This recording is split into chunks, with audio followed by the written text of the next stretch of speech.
the better you will end up being on the field. So we just competing out there. We've heard Tyree's been pretty good. Yeah, Tyree's he's been excellent. You know, he has a lot of experience at his position, and he's just doing what he's supposed to do. Has he taken on kind of a leadership role for some of you young guys out there?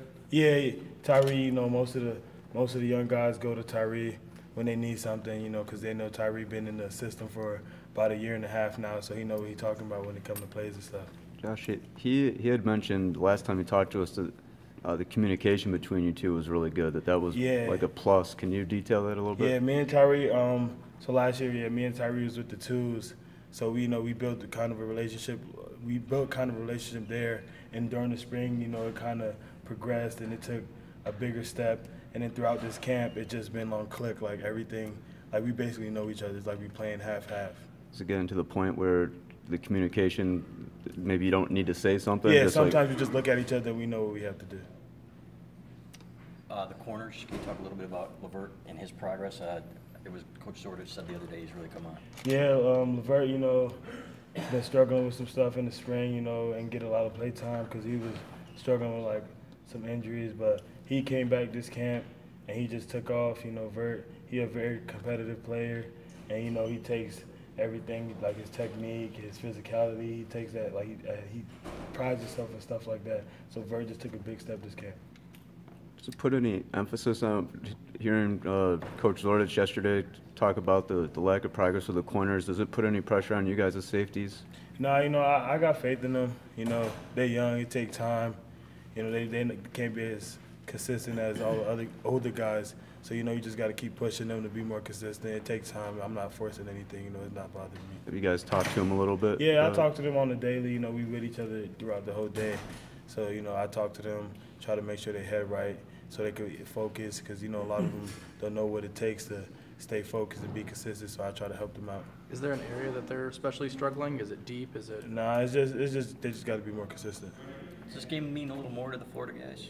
Yeah, we got a lot of people we know on the team that we grew up with, and they just been talking a lot, and we just gonna show them what we bought on September 2nd. Are you talking a lot too? Nah, I don't talk. I only talk on the field.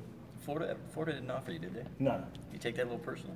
Nah, not really, because DJ Joker offered me, and he basically offered me from Florida, but he left and came to Michigan, so I got that offer instead.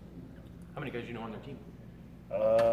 They got 100 players on the team. I probably know like 50 to 60.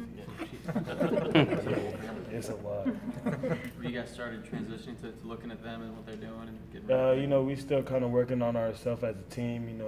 A lot of new guys playing, so we got to make sure we know what we're doing before we can start worrying about the next team. Because if we together, that's gonna help us play better against other teams. Can you put into words the excitement level right now as you get closer to game week? It's 10 days. I'm counting down every day. It's just feel unreal. Last year I had my first start against Florida State, but this one just feels different. Like, cause I know I got a bigger role to play. And I know there's a lot of pressure. A lot of people watching, and like this first game of the season, this is a lot of excitement. Like you could tell in the locker rooms every day. You can just tell by the energy when everybody gets up in the morning. How good is this young receiving core that you're going against every day in practice? This young receiving core, they're talented. Like you could tell, like they're very consistent. They go up and catch the ball.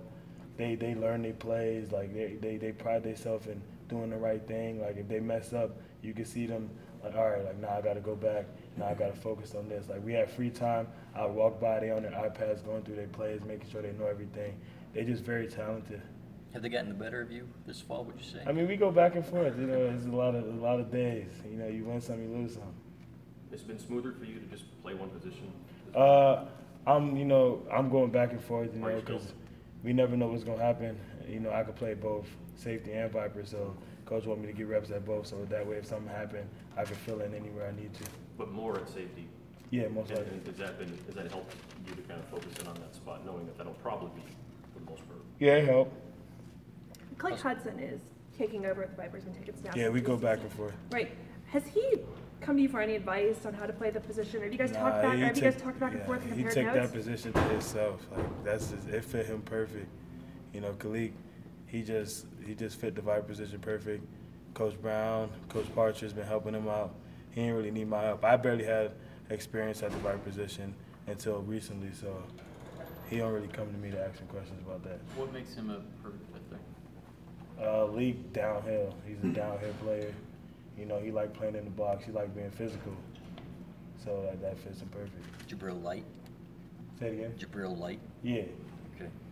What did the Florida State game do for you getting a full start? You know, it gave me confidence, you know, that I could play on the college level, so I could play faster, you know. It was a position I wasn't very comfortable with at the time. So, you know, being able to, like, play and actually do better than I thought I was going to do, it just gave me confidence that I could play on the college level at a faster speed. More comfortable and natural in the safety spot? Right now, I'm comfortable at both. How are the Devons doing, your former teammates? Oh, they're doing good, you know. Devin Bush, hell of a player. Devin Gill, he on the rise right now. You know, he fighting for that spot to back up Mike McCray. So, What have you seen from Bush? Bush, sideline to sideline, downhill, know how to use his hands. He's a good player. Who's slotting into safety when you go up to Viper? Say it again? When you take reps at Viper, who fills in at safety? Glasgow. Okay. Any update on Josh? Josh Uche? He's just struggling through some stuff. He's getting through some stuff. It's not really too much to worry about. Okay, thank you guys for the time. Thank you. Thanks. Thanks, Josh. Right around the corner, and Blake Hudson also coming with